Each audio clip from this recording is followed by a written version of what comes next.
So Dr. Cornel West appeared on the Joe Rogan podcast.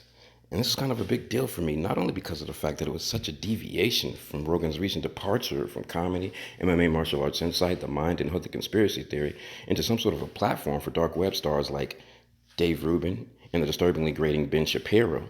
But because other than Angela Davis and Renee Descartes, there is no intellectual that has had more of an imprint on who I am and how I think or view the world and our purpose as a society than Dr. Cornel West. What took the place of collective fight back was individual upward mobility. So that what was once in place, much more stronger moral conviction, we saw ruthless ambition. Undescribable, the crimes. Yes, but see, I would argue that one does not fight Hitler based on national interest. You don't fight apartheid based on natural interest. You fight it on the basis of what? Oh, you fight it on the basis of one, it being wrong, two, of it destabilizing the region, leading toward wider conflict, and three, allowing brutes and tyrants to get away. Now, there were so many gems in this discussion, they were hard to count, in part because West is one of the few people in the world that I find endlessly enjoyable to listen to. But I'm only going to point out a few here that I think spoke distinctly to more nuanced and difficult to address problems in this new era of social justice, starting with this one. But I mean, we live in a culture that's so corporatized, commercialized, marketized. It's all about money, money, money, status, status, status. And you lose any deep sense of honor, of character. It's all about what appears to be the case. It's a culture of superficial spectacle. So it's all about image. Yes. You see? Yeah. And image is just some surface phenomena. Pause.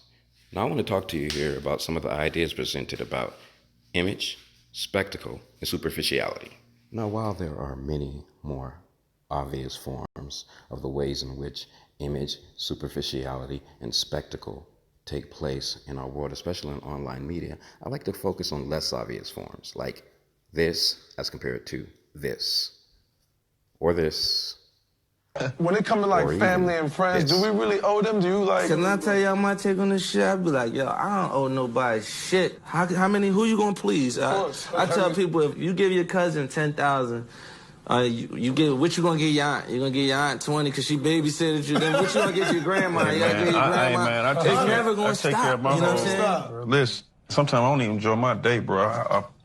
Because of me just feeling like I'm so responsible for everybody. I'm talking about uncles, aunts. You forget about all the niggas you was just dreaming with when you was poor, and all your like hood promises. And people cash in on that shit. Like my aunt hit me, was just like, remember that condo in Florida you was talking about? I was like, I needed your couch. What the fuck are you talking about? I'm not cashing in. All you said was, please. Oh yeah, keep working hard. That's not worth a fucking $250,000 condo. I owe you a Lexus now because you believe. What did that cost you? It cost you shit to believe in it. If it didn't work out, what did you?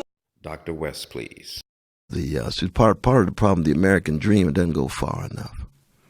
See, the American dream says, I'm going to work hard, sacrifice, and get mine, and live large in some vanilla suburb, maybe with a trophy spouse, and feel good about myself.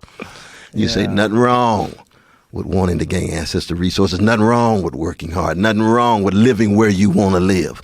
But then the question becomes, now you're successful, but you're not great. Greatness has to do with he or she who uses their success for something bigger than them. Service to others, service to the least of these.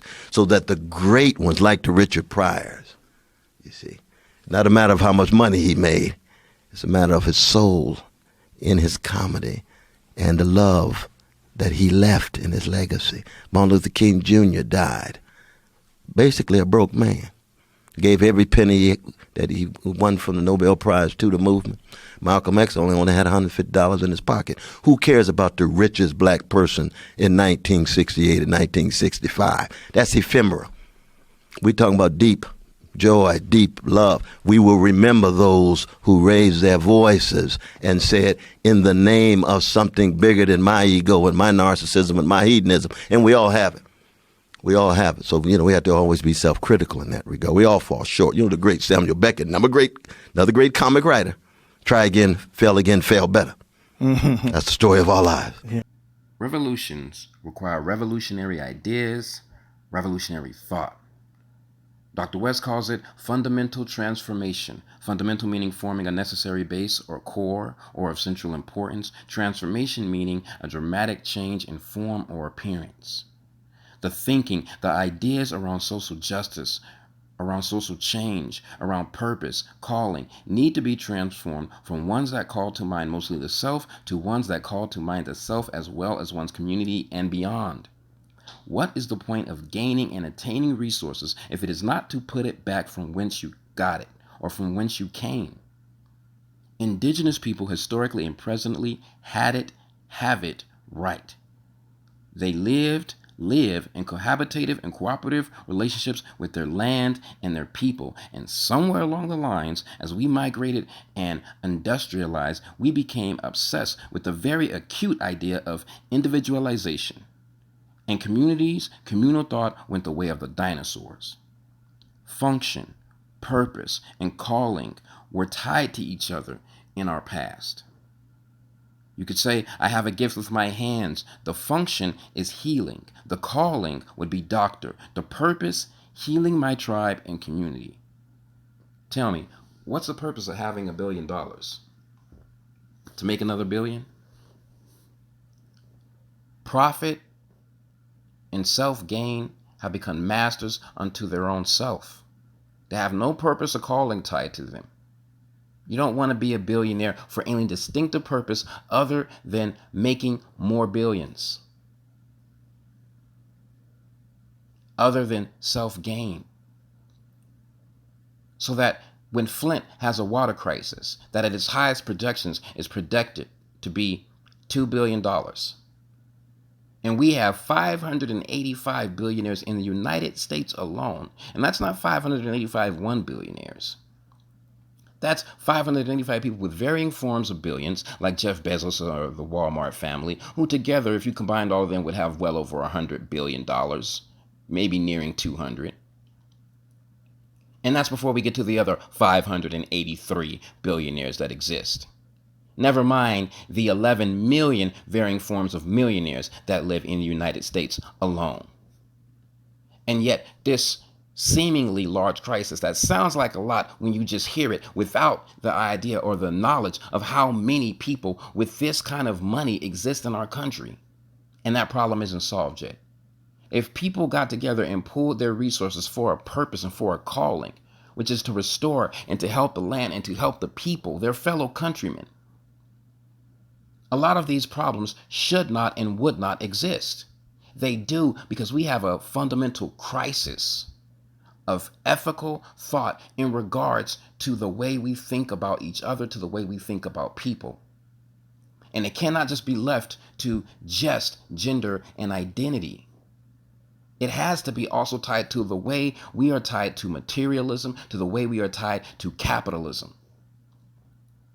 When you can watch a show with 4 black men on it, which is very representational, as Dr. Cornel West previously said. And that is good. But it is also surface, like he said, when you can watch this and see these men laughing and joking about the concept of giving back to people who supported them before they got on. Giving is relative. If your auntie lets you use her couch or lets you stay on her couch when you had nothing and she gave of what she had to give, why is that not worth coming back and getting her a condo? Whether it be $485,000, that's not the point. Did you get her a condo or didn't you? And why doesn't she deserve one? Because only now you're a fucking accountant? Class of 2, square root of 3. If you have that, what you get back is an IKEA couch, bitch. What's the point of having this historical perspective where we recall the ideas of Black Wall Street, where we recall the ideas of communities like Rosewood? If when we have the chance to actually affect that kind of change in our own communities, even with our own families, our idea is, as Meek Mill so eloquently and articulately put it, I don't owe you shit.